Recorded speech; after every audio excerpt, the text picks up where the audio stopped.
თქვენ უსმენთ სათემო რადიოს. ეს არის სივრცე, სადაც ვსაუბრობთ კულტურაზე, ხელოვნებაზე, სოციალურ და ჯანდაცვის გამოწვევებზე, ქალთა საკითხებზე, ეკონომიკასა და პოლიტიკაზე, ახალგაზრდულ ინიციატივებსა და სპორტზე. აქ ისმის დევნილთა დახმა და მათი ისტორიები. ჩვენ ვსჯელობთ თქვენს ყოველდღიურობაზე, გიზიარებთ სიახლეებსა და პრობლემებს, ვეძებთ გზებს უკეთესი მომავლისთვის. სათემო რადიო, ხმა, რომელიც თქვენ გეკუთვნით.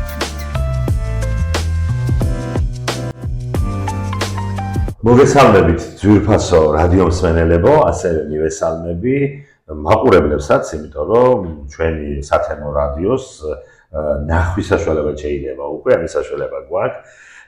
ჩვენი გადაცემის სტუმარი დღეს გახლავთ დევნილთა საინიციატივო ჯგუფის დამფუძნებელი, საკრებულოს წევრი, პედაგოგი, ტრენერი ბაჩანა ბასილაია.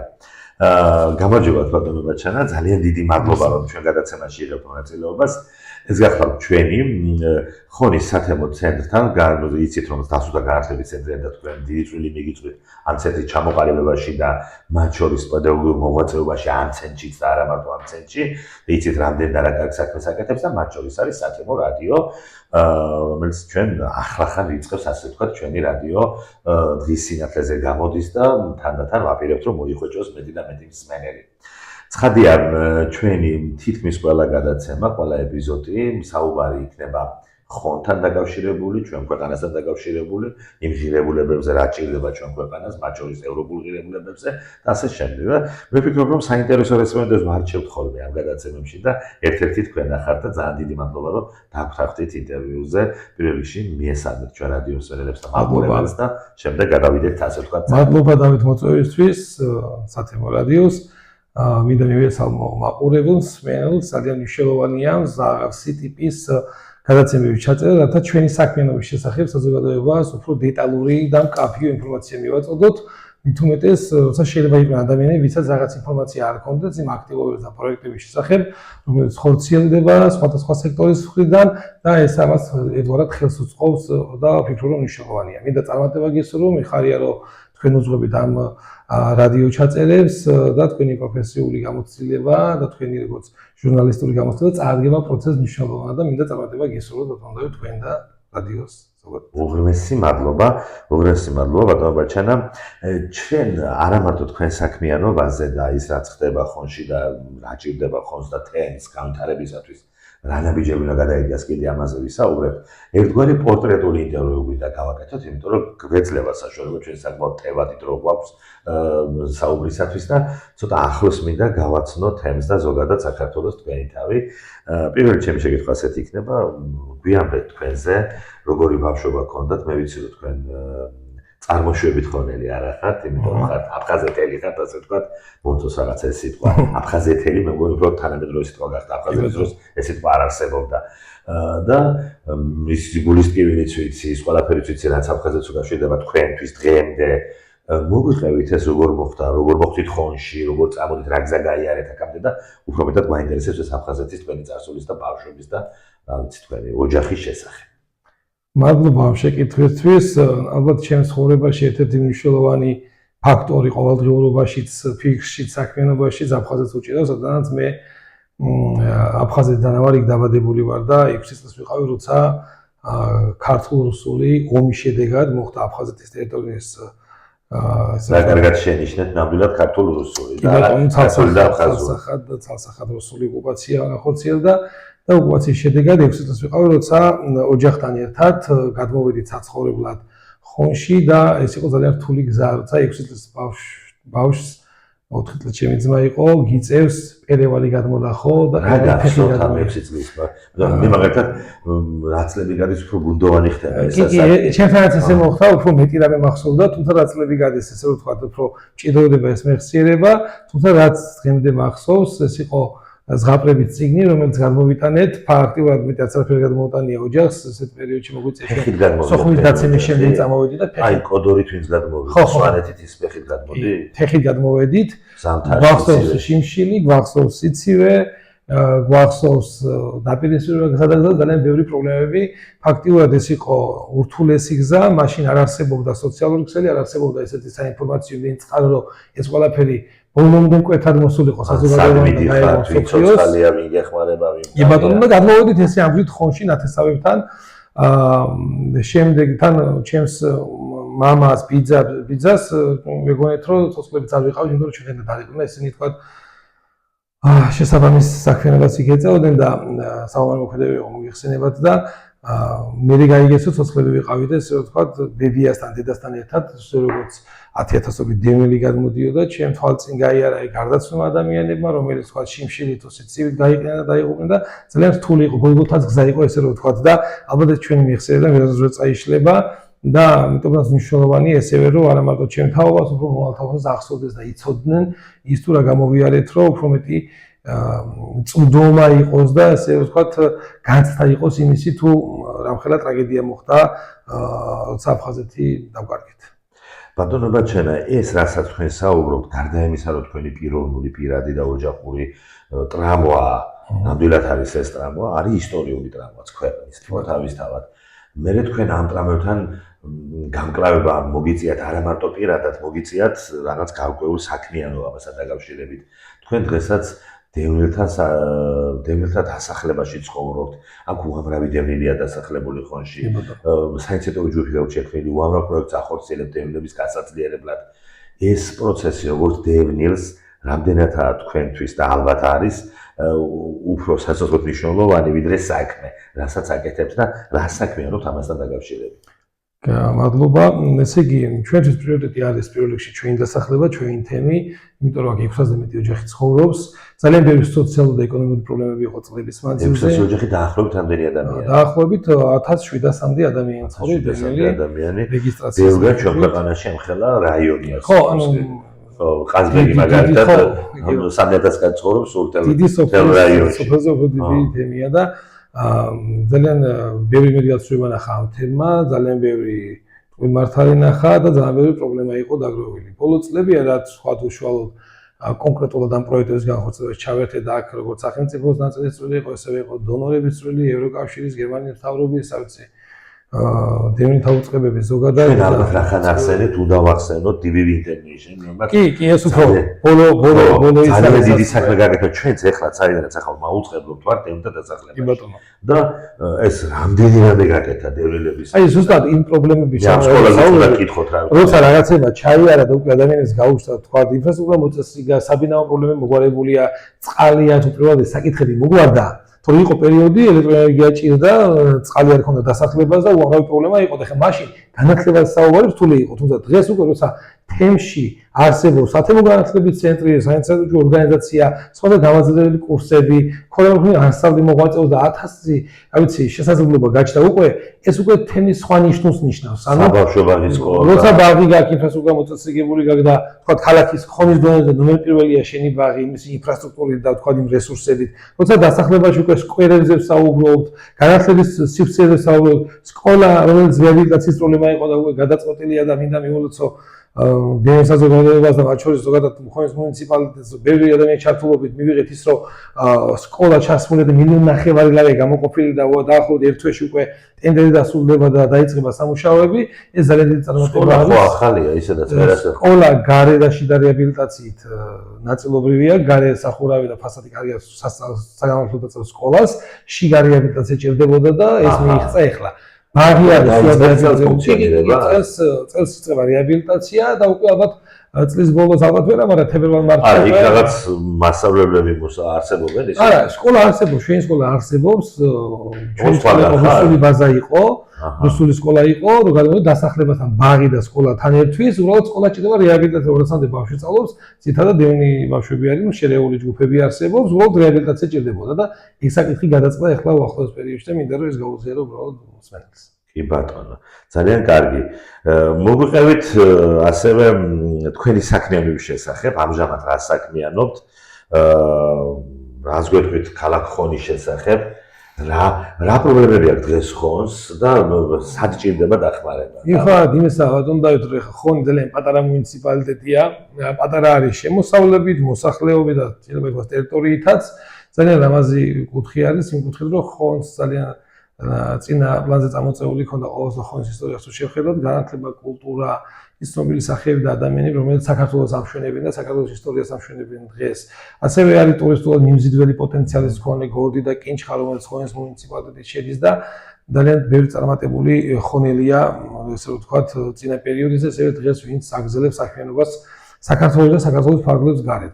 მიუხედავად იმისა, ბევრი საინტერესო პროექტები ხორციელდება და ჩვენ თუ დავაკვირდებით, ქალაქის ტერიტორია იქნება და სოფლებში იქნება ძალიან წინწავი და ინფრასტრუქტურულად ქალაქი და მაქსიმალურად ჩართულობის კუთხითაც, მაგალითად ის საბჭოები, რომელიც არსებობს მუნიციპალიტეტში, ჩართულობა არის მაღალი, აქ არის როგორც სახელმწიფო ჩართულობა, ესევე არის სამთავრობო სექტორის ჩართულობა, განსაკუთრებულად აღნიშნო ახალგაზრდული საბჭო, რომელიც ბოლო ჩამოყალიბდა ერთ-ერთი პროექტის ფარგლებში, ცენტრი აფხაზეთის და ხონის მუნიციპალიტეტს ჰქონდა ერთი პროექტი, საკმაოდ ესეთი და დევნილი ევროკავშირის დაფინანსება ახალგაზრდები ყველა ამ საბჭოში თითო დევნილია წარმოადგენენ როგორც მეერჩევათა საბჭოში, ისევე გენერალურ რჩევათა საბჭოში, ესევე შშმპ-თა თუ ისინი ახალგაზრდული საბჭოები და ეს იმას მეტყოლებს, რომ დევნილი თემი სხვა ნიშნულზე დადგა დღეს და აქტიურადაა ჩართული. რაც შეეხება თვითონ ხონს, პრობლემები რჩება რა თქმა უნდა მუნიციპალიტეტში, განსაკუთრებით ყველა დიდი გამოწვევა ხარ რაც ხონს აწუხებს ჩემი შეფასებით და ზოგადად მოქალაქეების მომართვენობის საფუძველზე არის სანიაღვრე არხების უხნიალექის მოსვლის შედეგად და ბოლო წლებში ძალიან გახშირდა უხნიალექი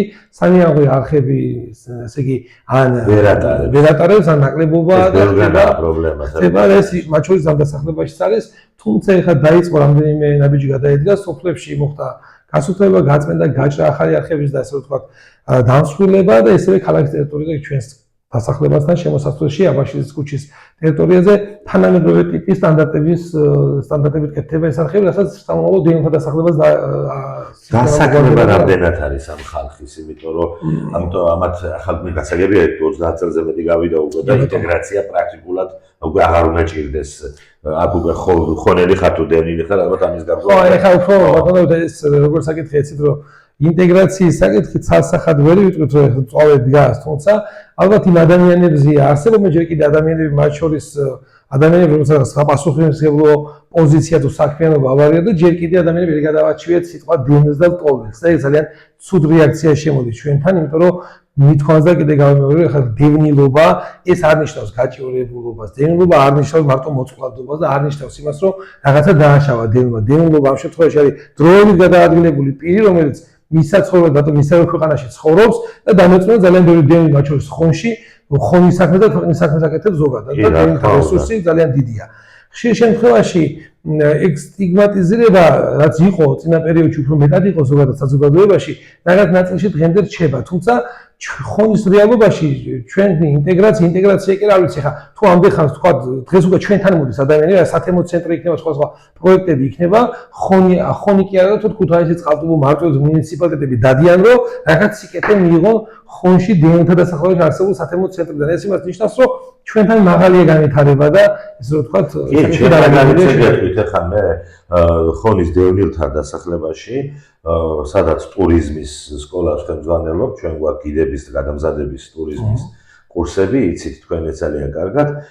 ეს თავიდან იყო პირველი კურსი სუბთა დევნილებისთვის, მეორე კურსი უკვე დევნილები და ხონელებისთვის.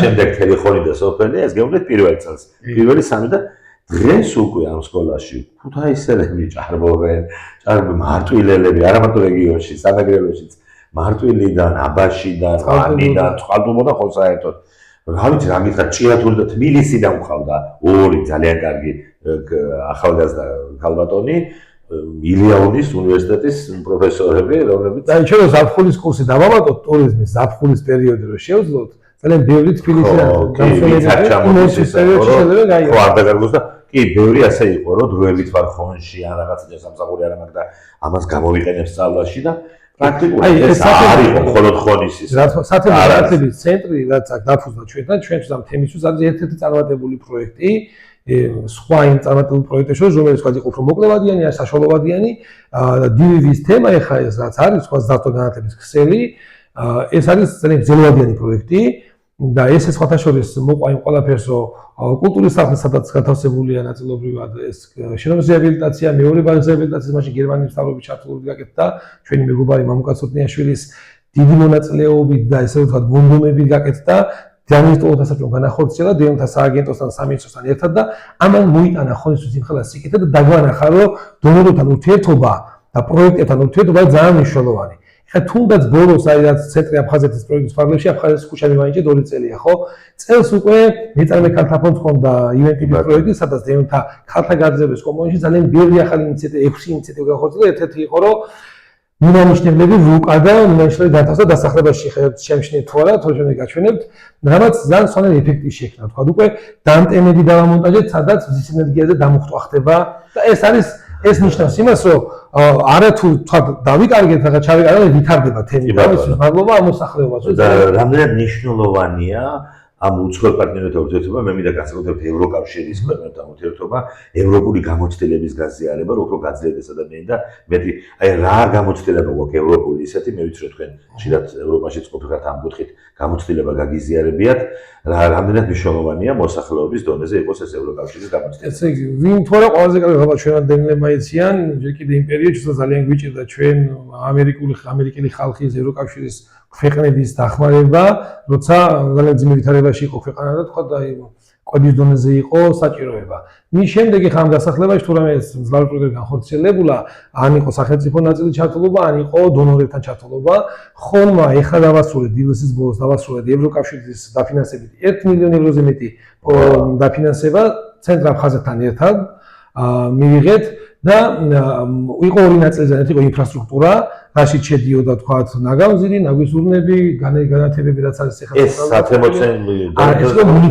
მუნიციპალიტეტის და ცენტრი აფხაზეთის თერმოელექტროსტატი. ერთა დასახლების სკვერის რეაბილიტაცია. არაჩვეულებრივი სკვერი. ნაწილი იყო ბატონლევით, ეს იყო უკვე მერიმშეო დასაჭუს გაძლიერება, მუნიციპალური დასაქმებული პირების გაძლიერება, ახალგაზრდა საბჭოს შექმნა და ინსტიტუციური გაძლიერება, რამაც ძალიან დიდი წარმატება მოუტანა, თქვა მუნიციპალიტეტს, როგორც ინფრასტრუქტურულად, ესევე თქვა იმ აკადემიური მმართველობით, რამაც შექმნა პრაქტიკები და გამოცდილება და ბიზნეს, ანუ ეკონომიკურ ნაწილში ორი ეკონომიკური ინიციატივა გამოიკვლია და უკვე ბიზნეს პლატფორმაზე შესთავაზა მზა ინვესტიციის, ისე რომ მომზადებული ინვესტიცია დაინტერესების შემთხვევაში. ძალიან დიდი საქმე გაკეთდა, დიდი პროექტია ამასთან გადაცემა არ ეხება რომ ეხა ჩვენ მოგვე, თუმცა ძალიან მადლიერი ვარ ჩვენ ამ პროექტისთვის და ვფიქრობ რომ ხონი არის ერთ-ერთი წარმატებული ამ კუთხით დონორებთან ურთიერთობაში, თუნდაც ეხა თურქულ ორგანიზაციასთან ერთად გადაწყვეტა მიღებულია სოფელ ნახახულების ბაღის სრული რეაბილიტაცია ხდება.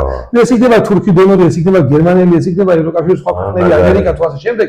ჩვენ ყველასთან თანამშრომლობთ, რათა მეტი სიკეთე მოვიტანოთ დადგენზე და ხონი არის ერთ-ერთი წარმატებული მაგალითი ამისი და მე გულწრფელად უნდა ვთქვა, რომ ამ მსგავს ტიპის პროექტებში წლების მანძილზე მუნიციპალიტეტის ჩართულობა და ხელშეწყობა მუნიციპალიტეტის მერის მხრიდან ყოველთვის იყო და ეს იყო როგორც დივიზიის ნაწილში, ეს იყო სხვა დონორებთან ნაწილში და ხონი ასე ვთქვათ ამ წარმატების ისტორიას წერს და აგრძელებს და იმედი მაქვს, რომ ეს ყველაფერი ნაწარმატებული იქნება, რომ ხონი როგორც დღეს უკვე დევნთა დასახლება, სხვა დევნთა დასახლებებისთვის სამუშაო პრაქტიკის გაზიარების კუთხით მოდიან სხვები და იზიარებენ ამ სასიკეთო პრაქტიკას, ხონი გახდება ესეთი საბოლოო ჯამში ამ სიახლეებით და ასე შემდეგ, რაც ძალიან კარგი საწინდარი უკვე აქვს.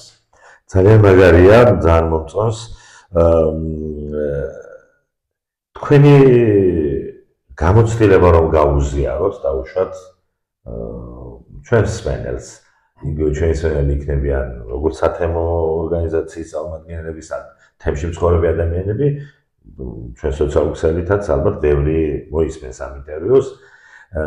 თქვენ გარკვეული ტიპის წარმატებას მიაღწიეთ, შეიძლება ითქვას არაფრიდან, იმიტომ რომ მე როგორც თქვენ ბიოგრაფიას გადავხედე, როცა ძალიან არ მინდა ეს კლიშები ხმარო თვითონ თქვით რომ უნდა გადავეჭვიოთ ამასო, მაინც დევნილობა მეტნაკლებად ნიშნავს იმას, რომ რაღაცას იწყებ არაფრიდან და პირიქით სასარგებლოდ კი ხართ თქვენ და თქვენი თემი, იმის წარმატების ფორმულები არის გადმოსაღები, როგორ შეიძლება ადამიანმა არაფრიდან დაიწყოს რაღაცა, რომ მიაღწიოს წარმატებას.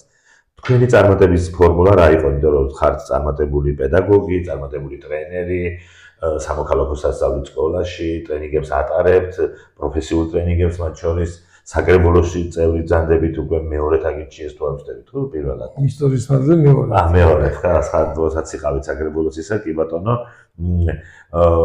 ამასთანავე გყავთ კარგი ოჯახი, კარგი ახალგაზრდა ხართ. აი, რა არის ეს წარმატების საიდუმლო, ახლა ჩვენ რომ სენერებს მოუყვეთ უფრო საინტერესოდ, როგორ მივაღწიოთ, როგორ მივიდეთ წარმატებამდე. თქვენი მოდელი გითხარით წარმატების. პირველ რიგში ის, რომ მაქსიმალურად შევეცადოთ და ახალგაზრდები ახალგაზრდობაში როცა განათლებას მივიღებთ მაქსიმალურად შევეცადოთ დავჭერთ ჩვენს მუნიციპალიტეტებში და ჩვენს თემებში ისინი სოფელი თუ დასახლების ტიპის დასახლებული პუნქტები და ადგილზე მოახდინოთ განვითარება. როცა რაღაცას ვუწუნებთ, ეს იქნება, რა ვიცი, ვიც არ უნდა იყოს ხელისუფლება სხვა ვინმეს, ჩვენ უნდა ვიყოთ მაგალითები თუ როგორ გავაკეთებდით იმ ყველაფერს და შეგვიძლია ჩვენი ჩართულობით შევცვალოთ ჩვენი გარემო. დამეწმუნეთ იმაში და მინდა ყველას უთხრა, რომ არავინ არ მოვა და ერთი ხელის მოსმით ჩვენ საცხოვრებელს გარემოს, ჩვენ სოფელს, თემს თუ მუნიციპალიტეტს არავინ არ შეგვიცვლის. ეს ყველაფერი თითოეულ მოქალაქეს და ადამიანზე დამოკიდებული. ჩემი მთავარი წარმატების ესე ვთქვათ მოდელი რაც იყო ის ვიყავი აქტიური ზოგადად. ის რომ ეხლა უნივერსიტეტი დავასრულე, დავამთავრე უნივერსიტეტი დავამთავრე, არც ერთ ტრენინგს და სემინარს არ ვასწენდი თუ დრო და შესაძლებლობა მქონდა და ჩემ პერიოდში ეს ან იყო ძალიან იშვიათობა, ადგილებზე ნაკლებად იყო ხელმისაწვდომობა, ეხლა დღეს ან ადგილზე გთავაზობენ, ან თუ სადმე მიყავხართ სასტუმრო და კვებით გთავაზობენ ამ ყველაფერს და ბევრად კომფორტულ და მოხერხებული. იმ პერიოდში ეს ჭირდა არც ერთი სათემო შეხვედრა იყო თუ ორგანიზაცია მოვიდა თუ მთავრობა მოვიდა და არც ერთ შეხვედრას არ ტოვებდი და ყველა ინფორმაციას ვღებულობდი. შეიძლება ვცდილობდი ჩვენ ყოფილიყავთ გავრცელებელი ინფორმაციის, თუმცა შევხედოთ რომ რაღაცები სიკარგად არ მიდიოდა ჩვენს თემში რაღაცები არ მოგწონდა. დავფიქრდით თუ როგორ შევხვდით აქტივიზმი არის. ზუსტად იყო სამოქალაქო აქტივიზმი, მოხალისეობის საწესზე შეიქმნა დევნთა საინიციატივო ჯგუფი. ჯერ კიდევ დევნთა საინიციატივო ჯგუფი 2007 წელს დავარეგისტრირდა ორგანიზაცია, თორე საინიციატივო ჯგუფი 2009 წელს ჩამოყალიბდა, როცა ჩვენს დასახლებაში დევნების უფლებები იახებოდა პირდაპირ მნიშვნელობით. ეუბნებოდნენ რომ ბინებს ჩამოართვენ არ იყო შესაბამისი ხარისხით რეაბილიტაციები და 10 კაციანმა საინიციატივო ჯგუფმა მინიმუმი შევძელით რომ 5 კორპუსის რეაბილიტაციას არ აკეთებდნენ, საერთოდ დაშლას აპირებდნენ გადანაწილებას ხალხის, 5 კორპუსის ჩაისვა იმ წლებში და მოხდა რეაბილიტაცია, ფასადები არ კეთდებოდა. ძალიან ბევრი რაღაცები არ იყო დასახლებაში ჩასმული სარემონტო სამუშაო. ამან შეგვაქმნებია რომ გადაგვაწყვეტა რომ შევიდა საინიციატივო ჯგუფი ჩავატარეთ საერთო კრება და ვაიძულეთ ხელისუფლებები, გუბერნატორი, დეპუტატი, მერი, გამგებელი მაშინ სამინისტროები რომ ყველა შევაჩერეთ სამუშაოები საერთო დასახლებაში. ეს იყო ძალიან დიდი პასუხისმგებლობა მაშინ. მე მაშინ საჯარო სექტორში ვიყავი და საკმაოდ დიდი წნეხი ხორციელდებოდა იმ პერიოდში, აბსოლუტური ჩარევა ხდებოდა სახელმწიფოს მხრიდან და ხელის შეშლება საგანგებო ხორციელდება, თუმცა ბოლომდე დადგა ეს ხალხი და თავარი თუ გინდა რომ მიაღწიოს შედეგს, რაზეც ბრძოლობ, ის მოქალაქეები, ის დასახლება თუ სოფელია, მხარდამჭერი უნდა გაიხადო. თუ მოქალაქეებს ეს არასდროს შენ მხარდამჭერი არ გახდებიან, შენ ამ წარმატებას ვერ მიაღწევ. მეორე შრომა, დაუღალავი შრომა, ყოველდღიური შრომა ჭირდება ამ ყველაფერს.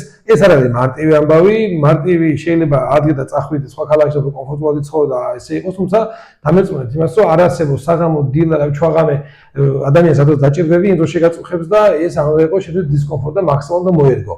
ძალიან რთულია, მარტივი არ არის, თუმცა ჩემთან მარტივი იქიდან გამომდინარე არსებობს, რომ რაღაც პროცესს ვახორციელებთ, რომ მარტივია, რომ თვითონ თემის აქტივობა, თემის ჩართულობა, მოხალისეობრივ საწყისებზე, ან მაგალითად ქონია შემთხვევა, ჯანმრთელობის პრობლემა ქონია ადამიანს და თემი გაერთიანებულა და საკმაოდ დიდი ფინანსური რესურსების მობილიზება. მიუხედავად იმისა, აი საომარი მოქმედებაც უკრაინაში დაიწყო და თავად მოწყვლადი თემი ვარ, იმენა ახლოს მიიღო ეს ხალხმა, რომ სოციალური აქცია სახელმწიფო რომ გააკეთა, ხონში როცა გროვდებოდა ეს თვით ერთ-ერთი დიდი თავარი თვითონ მიმტანი ჩვენ ვიყავით.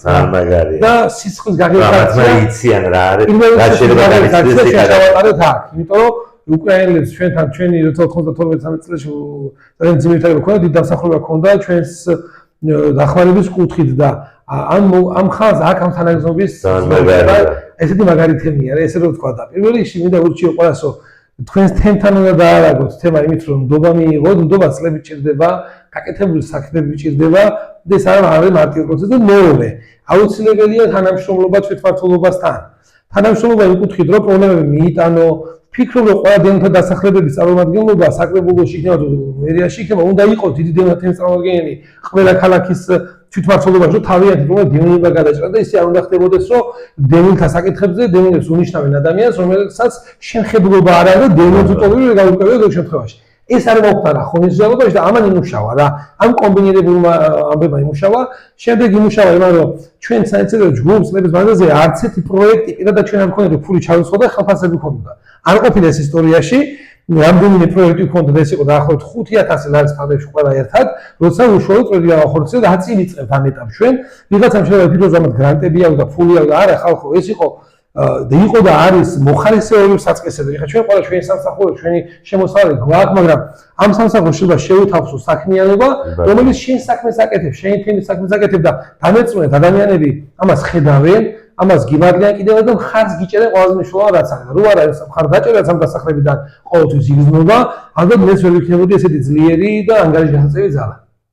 კი ბატონო, ძალიან მნიშვნელოვანია მოხალისეობრივ საკითხებზე ეს შრომის გაწევა, ასევე ძალიან მნიშვნელოვანია რომ სიკეთეთ ესო და შენი საქმიანობით მარა მარტო შენ იყო აქტიური მოქალაქე, შეცვალოს ხის ცხოვრებას და თვითონ შენს გევალება ხვალ უკეთესი იყო ვიდრე დღეს ახლა და ეს ძალიან მნიშვნელოვანია ამ კუთხით ყველას გევალება ნაბიჯის გადადგმა ეს თანაგანცდის მაგალითები რომელიც თქვენ მოხევით ძალიან იყო ჩემთვის ადვილი მოსასმენი, ძალიან სასიამოვნო და ძალიან მიხარია რომ ასეთ თემთან გაქვთ საქმე. ეს გამოცდილება რომელიც თქვენ მოგვიყევით ამ წარმატების შესახებ და დღეს ამ სათემო ორგანიზაციაში სადაც დევრთა დასახლებაში თქვენ ასე აქტიურად მუშაობთ და მე ვხედავ არაერთ ტრიბუნაზე ვხედავთ, არაერთ შეხვედრაზე ვხედავთ და საჯარო გამოსვლაში, პირადსაუბრებ სატელევიზიო გამოსვლებში ეს ძალიან არ მოდის დღეს და ხვალ რა თქმა უნდა და ამას ჭირდება წლები და შრომა და მუშაობა და როგორც ჩანს ამ ყველაფერში იყავით თანმიმდევრული ნამდვილად და იმიტომ მოვიდა ეს წარმატება. ეს მინდა რომ ერთგვარი გამოცდილება გაზიარებული იქნა სხვა თემებშიც და ალბათ შეიძლება იყოს წარმატების ფორმულის გაზიარება თქვენი მხრიდან, რასაც მე ასე დავარქმევდი. მოდი სხვა საკითხებსაც შევეხოთ, თუმცა მიხარით რომ ძალიან საინტერესოდ საუბრობთ, გადაცემა არ მინდა უფრო დიდი იყოს ვიდრე ეს ფორმატი მოითხოვს. ჩვენ რაღაც 3-4 წუთი დარჩა გადაცემის დასრულამდე, თუმცა შეგვიძლია კიდევ ვისაუბროთ იმაზე.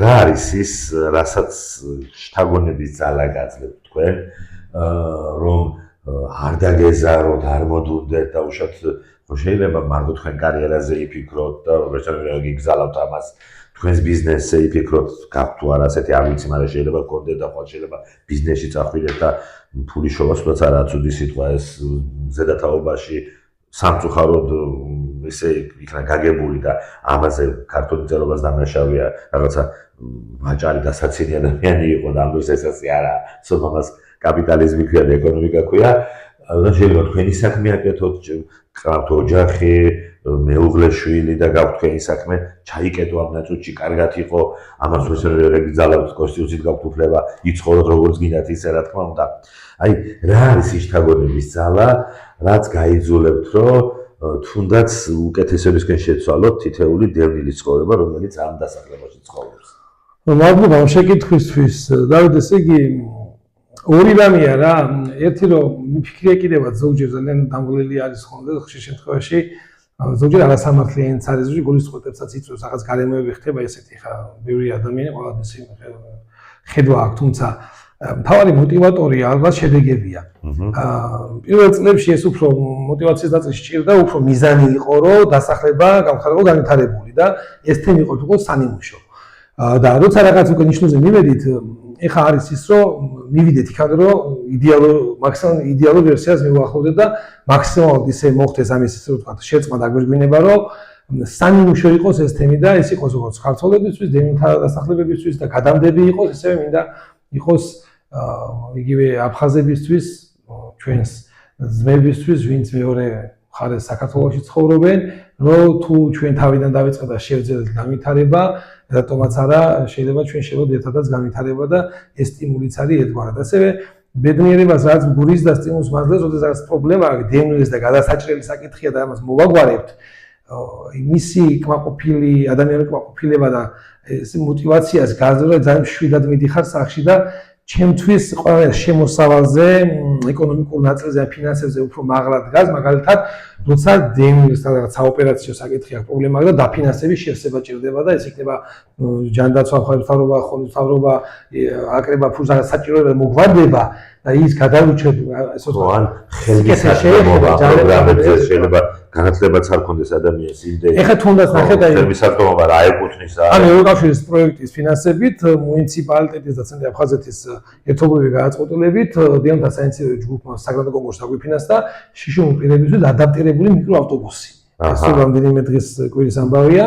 და გამოეცა ეგ დასახლებაც. ეხლა ადაპტაცია გაკეთებულია, გაკეთდება პროგრამაზე მუშაობა, იქნება ნახოთ წყაროები, რომ უზრუნველყო დანარჩენი საჭიროება და უკვე ჩვენ შიშიმ პირებზე ვიზრუნებთ არა მარტო დეონთა დასახლებაში მყოფ ადამიანის საჭიროება, არამედ ზოგადად მუნიციპალიტეტში. ესე რომ ესეთი საკითხები გაბედნიერებს ადამიანს და სტიმულს გაძლევს, რა თქმა უნდა, ესევე ოჯახი, შვილი და რაც ესე რომ ვთქვათ მაქსიმალურად მასწავლებელია ამ პროცესში. კი ბატონო. ბატონო ბაჩენა, ძალიან დიდი მადლობა უნდა გადაგიხადოთ, ჩვენი გადაცემა დასასრულს მივახლოვდა. საკმაოდ საინტერესო იყო ეს საუბარი, ძალიან გულწრფელი იყავით, მე ამას ვცნობდი როგორც ჟურნალისტი. ვიცი, მინდოდა უფრო მეტი თქვენს პირადზე, ოჯახს უფრო საინტერესო წარს მართული ყო, მაგრამ იმდენად საინტერესო და მნიშვნელოვან პრობლემებზე ისაუბრეთ, იმდენად აუცილებელ და საზოგადოებრივი სასარგებლო თემებზე მოგვიწია საუბარი, ვეღარ შეველია ამ კითხვას, რომელიც დაწყებული მქონდა, მინდოდა თქვენ ბავშვობიდან დამეწყეს ყველაფერი და რაღაცები, არავშევს ამას სხვა ფორმატში კიდე შევხვდებით სხვა გადაცემაში. ძალიან დიდ მადლობას მოგახსენებთ მობრძანებისათვის. მე მინდა ჩვენს მაყურებელს და რადიო მსმენელს პირველ რიგში ჩვენი სათემო რადიოს სახელით შევახსენო. ვესაუბრებოდით ბაჩანა ბასილაიას, რომელიც გახლავთ დევნთა საინიციატივო ჯგუფის დამფუძნებელი ხონში, აქ დასახლებაში, საგრებულოს წევრი, რომელიც ასევე გახლავთ სამოქალაქოს პედაგოგი და ტრენერი. ძალიან დიდი მადლობა ჩვენ სტუდიაში მობრძანებისათვის და გადაცემაში ამხელად რომ დაგვითმეთ.